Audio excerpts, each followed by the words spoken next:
Fuad from Bangladesh. Assalamu alaikum wa rahmatullahi wa barakatuh. Wa alaikum assalam wa rahmatullahi wa barakatuh. How are you, ya Sheikh? Alhamdulillah.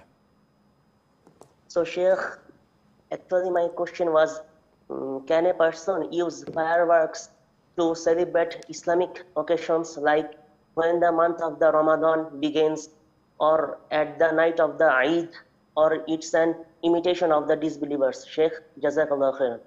Wa jazak.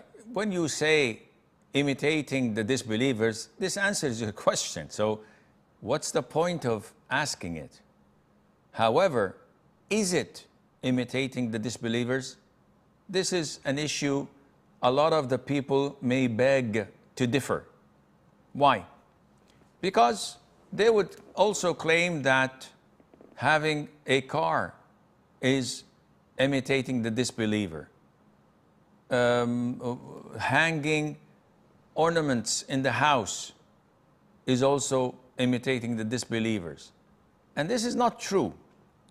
Imitating the disbelievers must be related to their customs, their traditions, their religions, that no one else share it with them.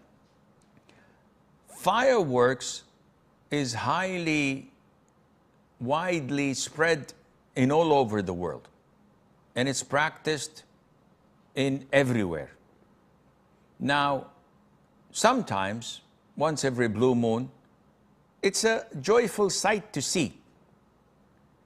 And if there is a purpose for that, and the families may enjoy it, that might be fine.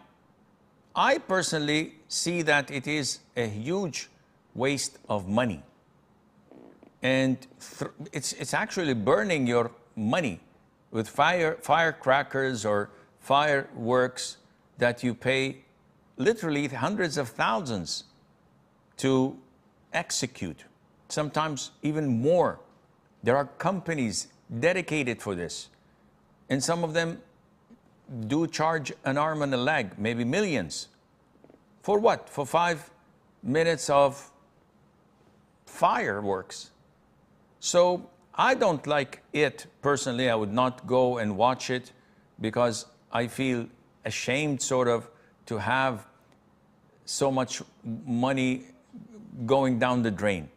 But what I come to the conclusion that this is imitating the kuffar and it's haram, and it's no, but it is waste of money unless it's done moderately once every blue moon and for a good purpose, and Allah Azza wa Jal knows best.